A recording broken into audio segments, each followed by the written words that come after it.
So we've reached that part of the year, and I knew this was coming, where teams that have made space for extra contracts start filling them up with prospects. The big names that jump out on the board here: Casey Mittelstadt signs with Buffalo. He can play immediately. 19 years of age, the number 8 draft pick last June. He'll probably play right away. The other one I would watch to play right away, another one, because there's more than one. Adam Gaudette, Vancouver. Vancouver needs help down the middle.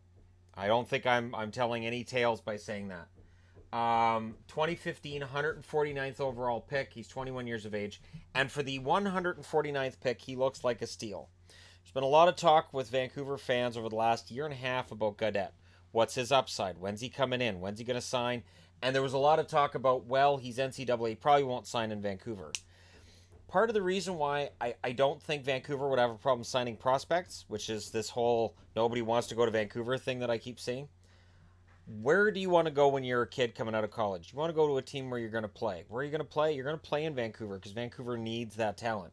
I don't know if Gaudette's going to be a third-line guy, a fourth-line guy, or if he's going to show some kind of scoring upside beyond top 3 lines.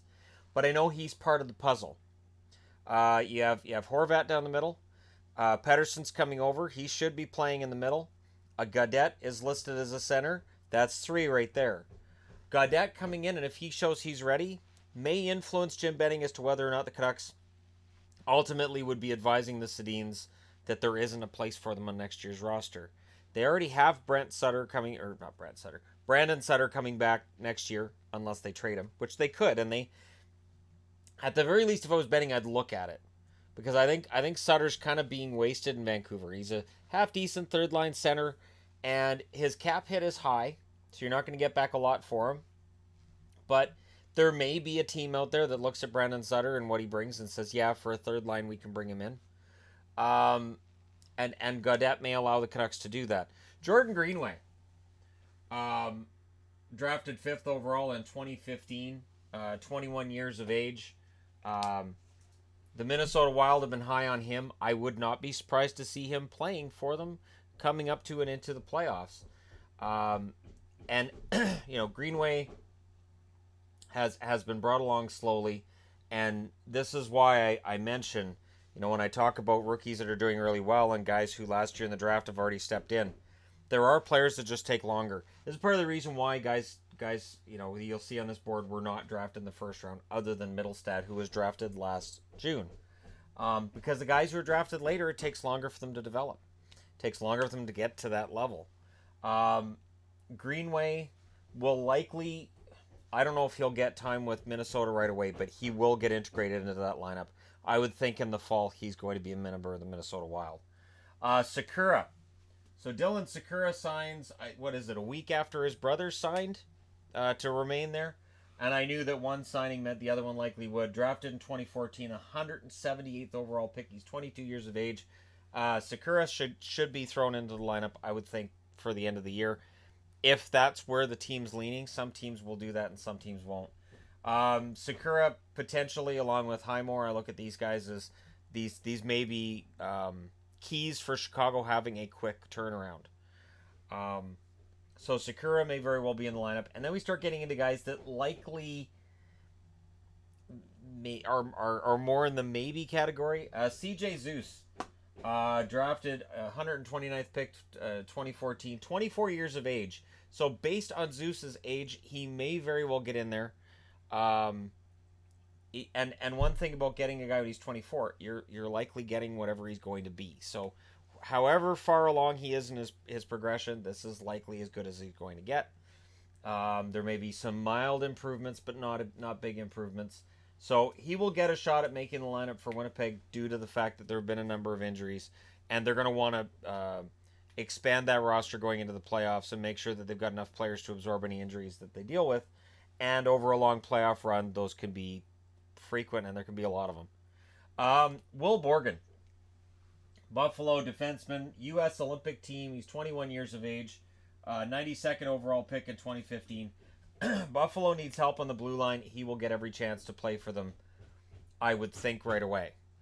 And then we'll see next year whether or not he requires more time in the American League or whether or not he's really ready to go.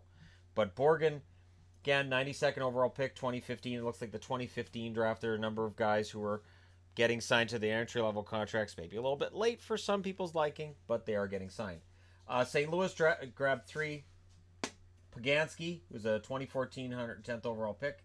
Right winger, Nolan Stevens, center, 2016 125th overall pick. And he's the son of Coach John Stevens. So that's kind of cool. Mitch Reinke, undrafted, 22 years of age, picked up by St. Louis. Hayden Verbeek, Montreal, picked up the undrafted center, who's 20 years of age. Has had a good year this year in juniors, but overagers, you have to be careful. It's sort of the Dane Fox rule. Dane Fox had an excellent overage year. The Vancouver Canucks signed him, and because he had all these goals in his overage year, it kind of looked like maybe he was going to be, you know, an NHL player on some level, and it just never worked out. There's no harm in signing a kid. And I'm not saying Verbeek won't make it. I'm saying there's no harm in signing a kid who was undrafted and giving him a chance, because as we know from players like, Adam Oates comes to mind right away. Sometimes those undrafted guys can be diamonds in the rough. New Jersey signed unrestricted, undrafted Cam Johnson, goalie, 23 years of age. New Jersey looking at just goaltending depth. So these are just the signings since I think it was the 23rd until today that I've looked at. There's going to be a lot of them. Teams are underneath that that limit of 50 contracts, and they're going to be looking to keep guys who either might re-enter the draft if they don't sign with their team. They don't want guys to have to re-enter the draft and lose them. And guys like these undrafted ones that they think could potentially be diamonds in the rough. And at least by signing them now, you can take a look at them and see what you've got. And then going into next year, you have a better idea. But it is an interesting time of year. And as I've said with these 5, I could see all 5 of them playing right away. And this is without me knowing who's been called up, who hasn't, who's where. But I could see all 5 of them getting time before the end of the year. It's a fun, fascinating time. Let me know which of these guys that I don't have the asterisk next to that you think could be a steal. I didn't mention Eric Robinson. I apologize for missing him. I went right to a Gaudette. Left winger, Columbus. Undrafted, 22 years of age. And not a lot of information on him. But again, some of these guys who were undrafted could end up being a steal. Let me know your picks, who you think is going to be a steal. Don't forget to hit like and subscribe if you're browsing your way through. And again, those are the ones so far. I'm sure I will be doing another video on this soon. Thanks for watching. I'll talk to you again soon.